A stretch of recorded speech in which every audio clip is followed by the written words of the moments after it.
In this example, I'm going to have a look at the simple regression dialog in JUMP. The first thing I would note is that the version of JUMP that I'm using to illustrate is version 12. Now, the dataset contains information on diamond rings. It has an explanatory variable called weight, which measures the weight of the diamond in carats, and it has an outcome variable, which is the price of the diamond in Singapore dollars. And I notice I have 48 of these diamond rings in the data set. So the first thing that I'm going to do to have a look at the association between the two variables is to create a scatter plot. That's done through the fit y by x dialog.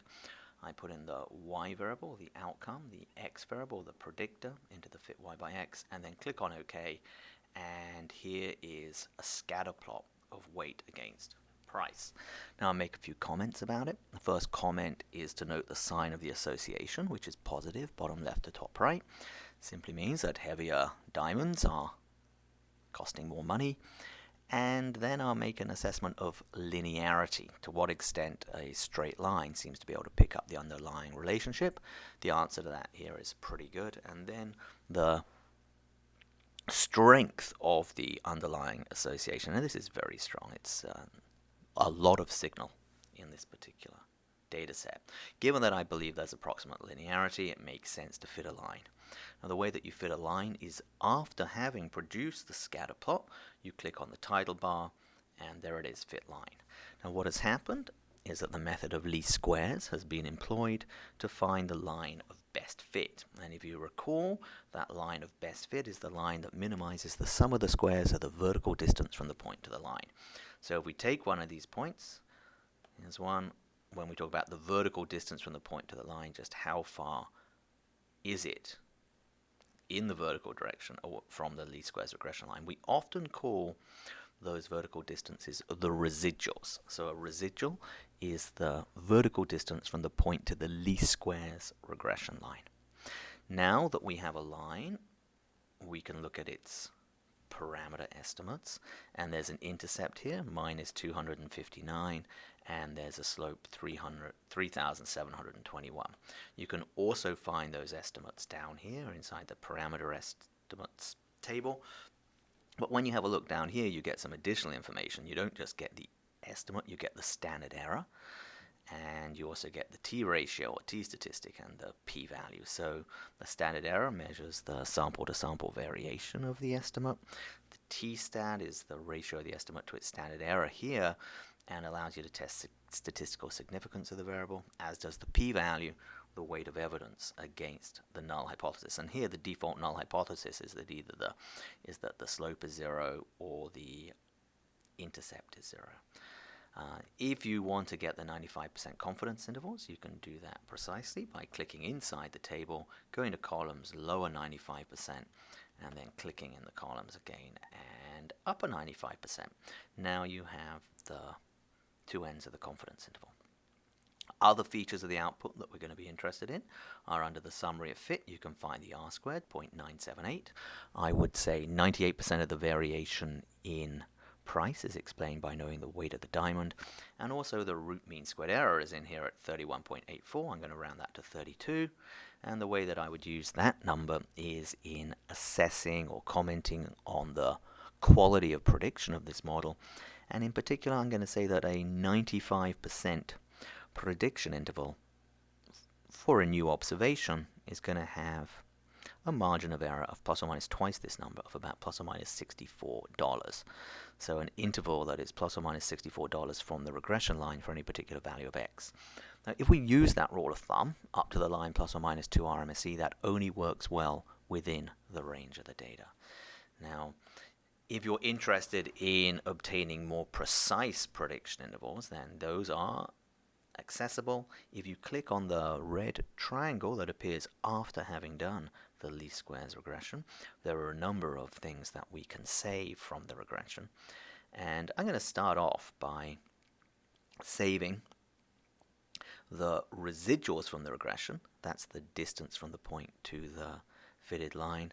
And I'm also going to save the predicted values from the regression. Now we can have a look at what's going on here. Here's a column of residuals, here's a column of predicted values.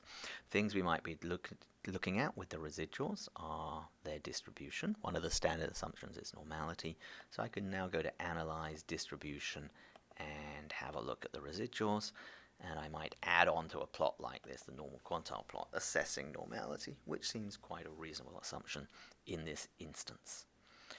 Now, we also have predicted values here, and so this tells me all a predicted value is for a given value of x, go up to the line and read off the value.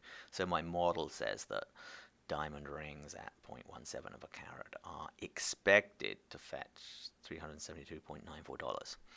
Now, one of the useful things you can do once you've got the predictions saved, if we go back to our regression, we can see, for example, that we never got a diamond ring at 0.3 of a carat. There were no diamond rings at 0.3 of a carat, but I still might want to be able to predict there.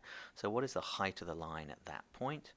Well, the easy way to get that is simply to double click at the end of the spreadsheet beneath the bottom row, and you get the option to add in a new row. If I put in 0.3 for the weight of a diamond, I now get my prediction, $856.68.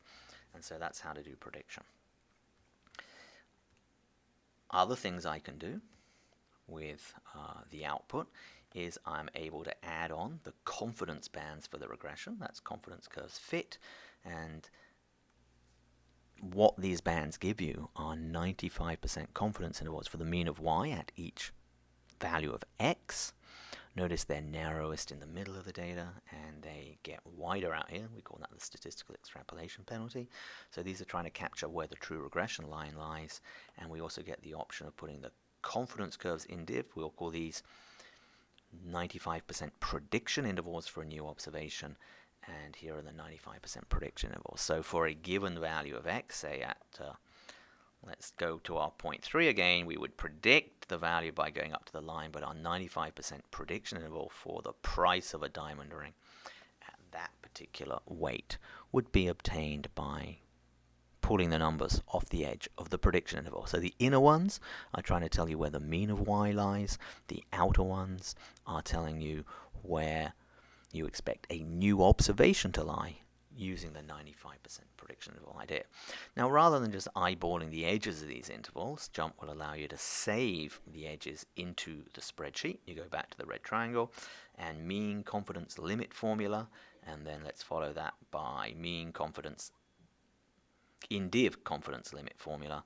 Those will give you the values on the bounds above any particular point. So at this 0.3 of a carat diamond ring, we predict $856.68 for the price of that diamond ring. We think that the expected, the average price is anywhere between $838 and $874.9. And if we were to get a single diamond ring at that weight, and we were trying to capture its price using this idea of the 95% prediction interval, then that's anywhere from 790 to 923. So remember, the difference between these two sets of intervals is that the first set of intervals are trying to tell you where the mean of y lies, whereas the second set of intervals are trying to tell you where you think a single new observation is going to lie. So those are the confidence bands and the prediction intervals associated with the regression. And that gives me a first look at a simple regression analysis in JUMP.